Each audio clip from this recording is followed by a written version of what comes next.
Bom dia, tudo bem com você? Seja bem-vindo de novo aqui ao canal Dinheiro. Meu nome é André Godoy e aqui falamos sobre grana, como o próprio nome do canal já sugere, não é mesmo? Hoje eu quero falar com você sobre um assunto que me perguntaram em off ontem. Ações de bancos. O que eu achava das ações de bancos? Bom, eu já dei aqui minha opinião sobre ações de modo geral, né?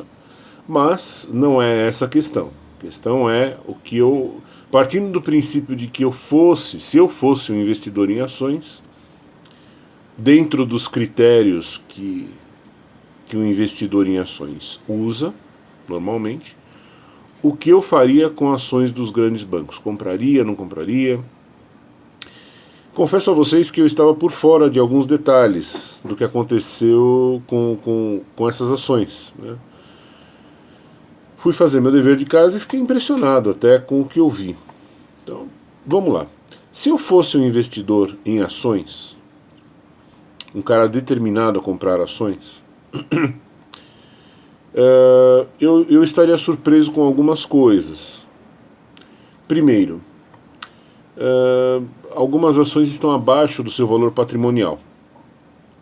Por exemplo, Itaú não. Bradesco, Banco do Brasil, Banrisul também, tá? Muitas dessas ações estão com uma razão preço-lucro muito baixa, né? Por volta aí de 4. Quer dizer, se você comprar as ações hoje, em 4 anos o que esses bancos vão dar de lucro, se for integralmente distribuído aos acionistas, você recupera o seu investimento. Enfim, achei interessante as métricas que eu encontrei, né?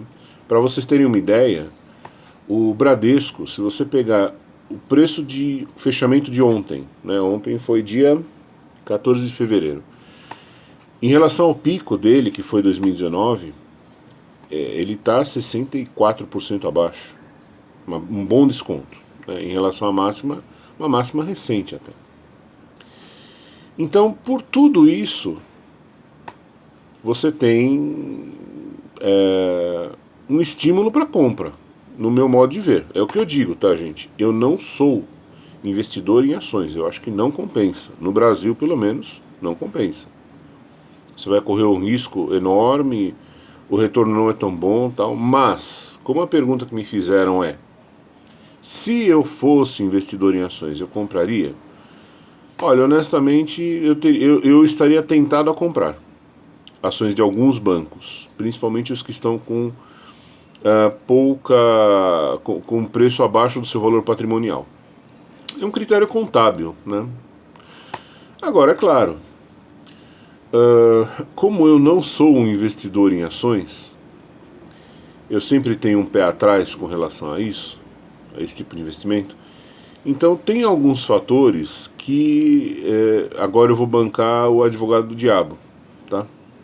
Alguns fatores em que eu colocaria minhas barbas de molho. Então, primeira coisa, por que os preços estão tão baixos? Isso é uma pergunta que você sempre tem que se fazer, tá?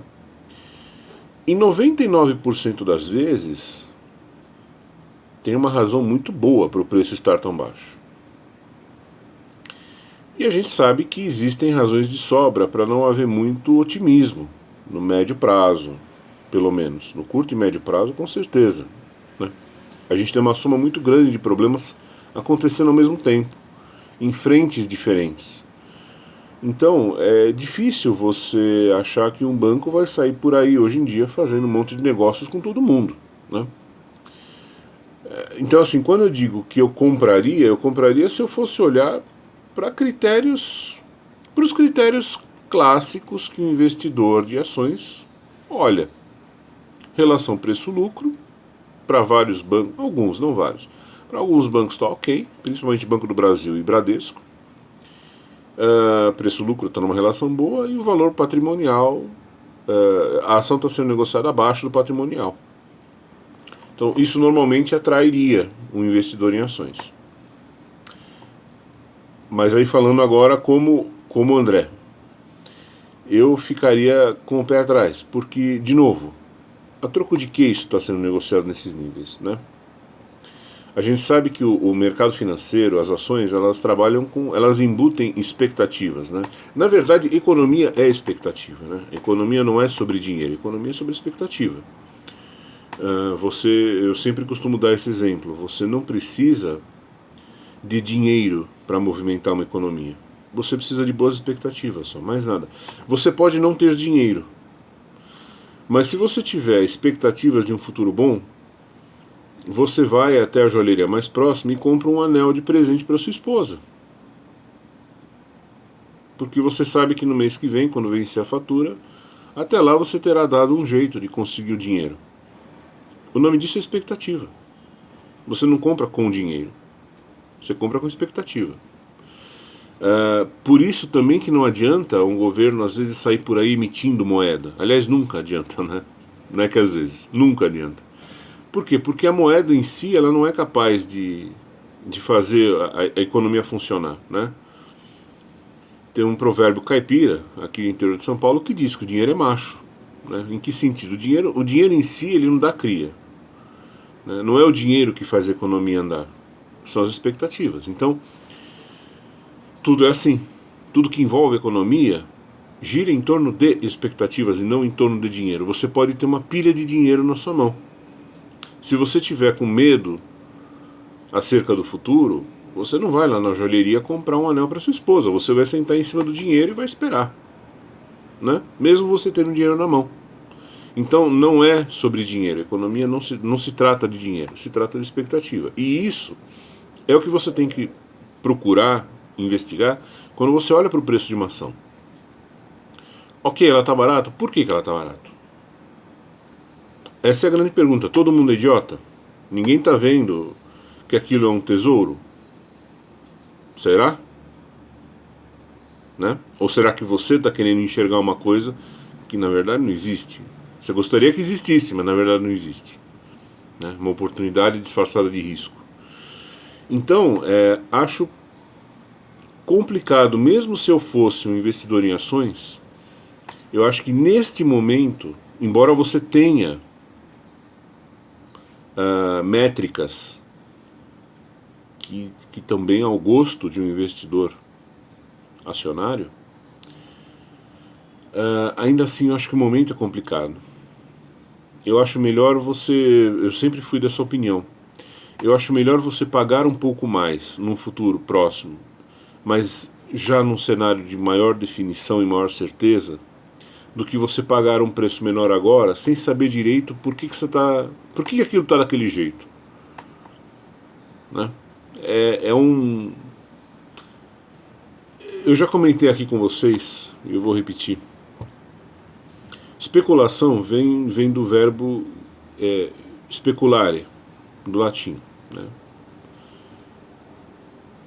Que vem de specula, espelho. Então, o que é especular? Especular é você montar uma posição que, assim como um espelho, ela reflita o que está acontecendo no mundo real. Quem pegar a sua operação financeira tem que ver na sua operação financeira a imagem refletida do que está acontecendo lá fora. Então, se lá fora, por exemplo, está tendo uma guerra, a pessoa olha assim a sua carteira de ações e vê que você tem, sei lá, ações de um parque de diversões, por exemplo. Isso espelha o que está acontecendo lá fora? Talvez espelhasse muito mais se você tivesse ações de um fabricante de armas, certo? Espelharia muito mais a realidade. Agora, vamos supor que a guerra acabou, tá tudo bem, tá todo mundo feliz, tal, não sei o quê. Bom, ok, aí faz sentido olhar e falar, bom, ok, você tem ações de parques de diversões na sua carteira. As pessoas têm ido muito a parques de diversões. Quer dizer, isso é especular. É você, de certo modo, seguir a onda. A sua carteira ela tem que, de alguma maneira, espelhar o que está acontecendo lá fora. Não é para você ir com a manada, não é isso que eu estou dizendo. O que eu estou dizendo é, faça um raio-x da situação, perceba qual é o clima, né, se é clima de festa ou é clima de luto, e a sua carteira, de alguma forma, vai ter que espelhar isso. Se o que está rolando lá fora é festa, não vale a pena você montar uma carteira baseada no luto.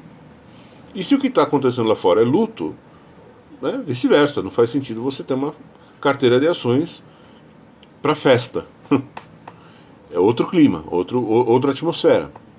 Isso é especular. Especular não é antecipar-se aos fatos, não é futurologia, não é, eu vou comprar, sei lá, Banco do Brasil porque prevejo que lá na frente vai acontecer X coisa. Não, isso você está no ramo errado se você trabalha assim, com ações. Não é assim que se especula. Vá para outro ramo, vá para cartomancia, essas coisas, né? Vai ler carta, tarô, compra uma bola de cristal, porque o teu ramo não é ações. Ações é qual é o clima da festa agora. Tá começando ou tá acabando, ou já acabou? É luto ou é festa? É isso. E aí você monta uma carteira de acordo com o que você sentiu. De novo, de acordo com o que você sentiu. Não é para você ir atrás do jornalista da Globo ou da Folha. Não. Você tem que ter uma opinião formada sobre o clima. E a tua carteira tem que refletir essa sua percepção. Como você está vendo o mundo. Ela tem que espelhar, especular, ela tem que espelhar o que, no seu entendimento, é a realidade do mundo lá fora, neste momento. Não é para se antecipar, não é para comprar agora, porque daqui a pouco todo mundo vai perceber que a coisa não era tão ruim assim, aí vai disparar. Não, esqueça isso, não é assim que se trabalha. Tá? Então, baseado em tudo isso que eu falei, acho que assim, você tem indicadores bons do preço das ações, dos bancos. Agora, o que me preocupa? O momento é carregado de expectativas que não são boas. Então, isso está dentro dos preços, de alguma forma. Será que agora é o momento de apostar em quem sai por aí dando crédito para os outros? Será que agora é o momento das empresas tomarem crédito numa tendência de juros em alta? São perguntas a se fazer. Na minha opinião, claro que não. E aí eu digo, mesmo que eu fosse um investidor em ações, eu provavelmente ficaria com o pé atrás. Porque de nada adianta você ter alguma coisa num preço, digamos, barato, sendo que você não sabe se esse barato de hoje pode ser o caro de amanhã, né? De repente a coisa pode piorar, pode entornar o caldo ainda mais, e aí... era R$50 um ano atrás. Agora é 20. Tá bom, mas daqui a um ano pode ser 5, né? Então, não tem limite para queda. Assim como não tem para o alto, também não tem para queda, né? Vai caindo, vai caindo, vai caindo. Então, se fosse um investidor em ações, eu esperaria. Eu esperaria, mesmo que eu corresse o risco de pagar um pouco mais lá na frente, mas pelo menos eu operaria com uma certeza um pouco maior. Tá bom? Bem, é isso. Já me estendi demais, 13 minutos. Obrigado pela audiência de vocês, obrigado pelo interesse. Comentem, deixem sugestões aqui embaixo e é sempre um prazer conversar com os senhores, tá bom? Até amanhã.